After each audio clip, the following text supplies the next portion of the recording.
Y uno de los temas principales del día de hoy es este experimento que se llevó a cabo, el experimento Philip, invocando espíritus con la mente. ¿Tú crees que esto pueda ser posible, que las manifestaciones fantasmales pues puedan utilizar nuestros pensamientos y entonces que se puedan materializar? Precisamente acerca de este tema hoy vamos a comentar. También es importante que nos des tu punto de vista, porque fíjate que varios investigadores de lo paranormal creen que algunas manifestaciones fantasmales pues no son más que producto de nuestra propia mente. Es por esto que algunos estudiosos aseguran que nuestra mente puede llegar a convertirse en un portal entre nuestro mundo y el más allá. Es decir, existen entidades que pueden utilizar nuestros propios pensamientos y de esta manera materializarse. Sí, por supuesto, de ahí surge un proyecto llamado Philip, el cual se llevó a cabo a principios de 1970 por la Sociedad para Investigación Psíquica de Toronto. Esto fue comandado por un doctor llamado Owen, el cual tenía el objetivo de comprobar si en verdad se puede crear un fantasma con la mente, y en este caso la idea era reunir un grupo de personas para recrear un personaje completamente ficticio, es decir, no existía, es completamente imaginario, y luego a través de sesiones de espiritismo ver si podían ponerse en contacto con él y entablaron alguna comunicación y probablemente recibir mensajes y otros fenómenos físicos para después materializarlo en una forma de una aparición. Así es, fíjate que reunieron a este grupo, fueron 8 personas y bueno, había entre ellos, por ejemplo, un diseñador industrial, un contador, una ama de casa, un estudiante de sociología, incluso la esposa del doctor Owen, ella tenía un coeficiente intelectual alto, entonces se reunieron, todos eran escépticos, nadie tenía situaciones psíquicas por conocer o que tuvieran estas capacidades más bien. Entonces estaban todos con la idea de demostrar que efectivamente pues se podría materializar este ser, y entonces se reunieron, estaban todos en la misma sintonía y empezaron entre todos a crear un personaje ficticio. Este personaje ficticio lo llamaron Philip Aylesford. Bueno, pues resulta que este fantasma que ahora era con el que ellos se iban a comunicar era un noble inglés del siglo XVII, le dieron sus características, cómo era físicamente, hicieron su retrato para saber ellos pues cómo era, y entonces de esta manera iban a tener toda la historia perfecta. Ese fue el primer paso, la creación de la historia. Era un hombre casado que tenía relaciones extramatrimoniales con una gitana. Esta gitana pues se veía con este noble en una cabaña cercana del castillo. Resulta que se entera la esposa y obviamente pues no le gustó nada, acusó a esta amante de bruja, fue sentenciada, la acusaron de brujería y fue quemada en la hoguera. Philip resulta que pues se quedó muy atormentado, se tira del castillo, también se muere, y entonces fue toda una historia trágica la que conllevó a este Philip, y entonces este fue el primer paso. Ya tenían la creación de la historia con todos los detalles que ellos mismos, estos 8 integrantes, habían hecho al detalle. Sí, bueno, hasta ahí tenemos la historia del personaje, que cabe recordar era ficticio, como tal no existía, más que en la imaginación de todos los involucrados en este experimento, que obviamente todos lo hacían con la intención también de saber qué era lo que sucedía en esos casos, si es verdad que el cerebro tiene esa capacidad. El siguiente paso fue el hacer un retrato del famoso Philip, para después pasar a la etapa de contacto. Las sesiones espiritistas se llevaron a cabo durante un año, pero no se vio resultado alguno, es decir, estuvieron insistiendo, hasta que el grupo decide crear un ambiente más tétrico. Apagaron las luces, todos se sentaron alrededor de una mesa y colocaron objetos e imágenes de la época del supuestamente Philip, antes de que se convirtiera en un ser.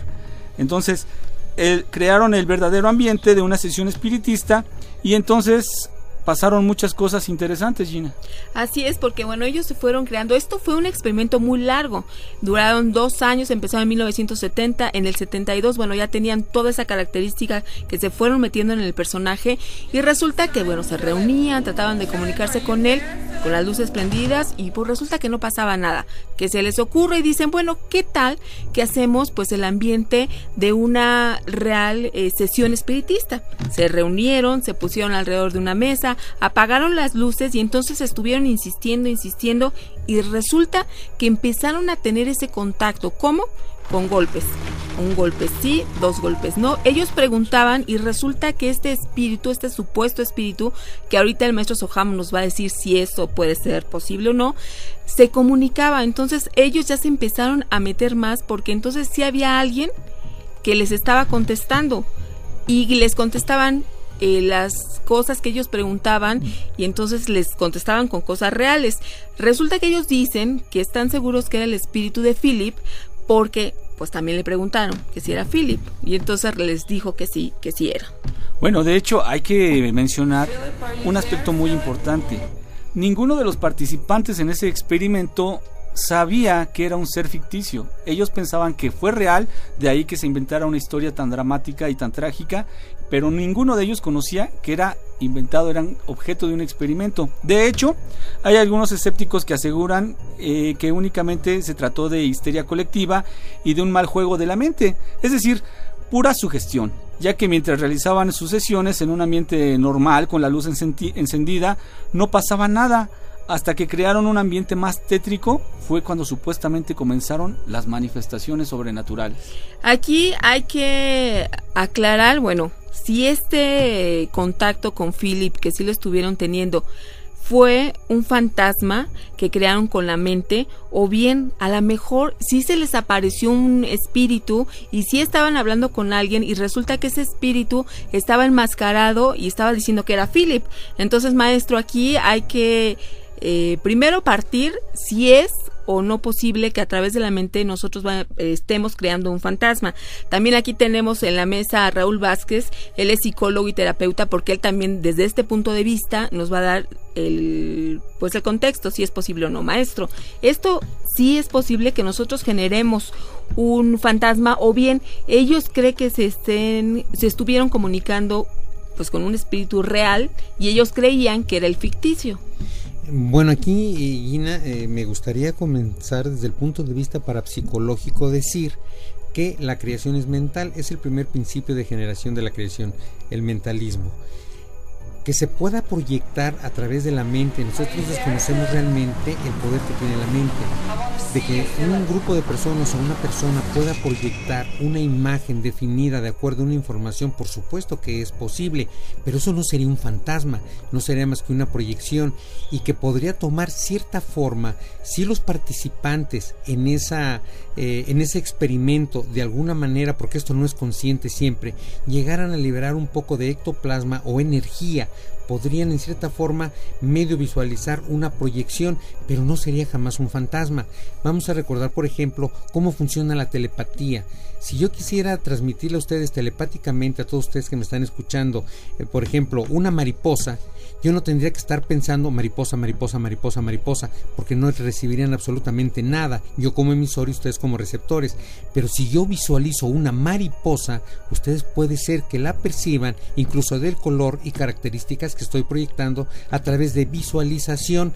En este experimento, si lo hicieron apropiadamente, debo suponer que sí, no solamente es el hecho de querer proyectar a una persona que es ficticia, sino además imaginársela, proyectarlo a través de visualizarlo, y eso podría ser que puedan proyectar esa imagen, pero jamás sería un fantasma. Diego, si no estoy equivocado, ¿tú en alguna ocasión has tenido alguna comunicación, aunque sea visual, con algún ser, algún fantasma, alguna cosa así? ¿Tú crees que ha sido producto de la imaginación o tú qué opinas de esto? Pues yo creo que también pudo tratarse de, digo, por lo que manifiestan ellos, de que se pues llevaron a cabo el experimento y los resultados fueron que se movieron, incluso la mesa levitó, se movieron objetos, las luces se apagaban y encendían.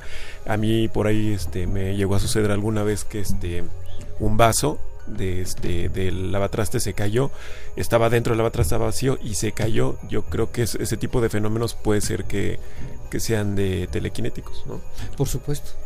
Así es, ¿ustedes creen que esto pueda ser posible? Nosotros creamos con la mente fantasmas. Bueno, ya estamos recibiendo sus comentarios a través del Facebook, MP Investigación. Alma Ortiz, podría ser, y más cuando tenemos pensamientos de enojo y miedo, eso les da más fuerza. Guadalupe Ledesma, sí, porque nuestro sentir les da fuerza para hacerlo. Mario Garnica, todo está en saber controlar nuestra mente y desechar los miedos. Alejandro Navarro, así es, el fantasma se alimenta de nuestros propios miedos. Seguimos recibiendo comentarios, MP Investigación. Sí, es importante que ustedes nos hagan saber sus dudas, sus comentarios, porque nos gusta que participen con nosotros. Nosotros sabemos que ustedes son muy activos y esperamos que así lo hagan. Visiten miedoteca.mx, comuníquense con nosotros. Tenemos muchas vías de comunicación para que ustedes nos hagan saber todas sus inquietudes. Esto es La Mano Peluda de Investigación y estamos hablando de cosas sobrenaturales. Philip, we're looking for you. Philip, give us a sign, please. Lo oculto se pone al descubierto, aquí en La Mano Peluda. Investigación.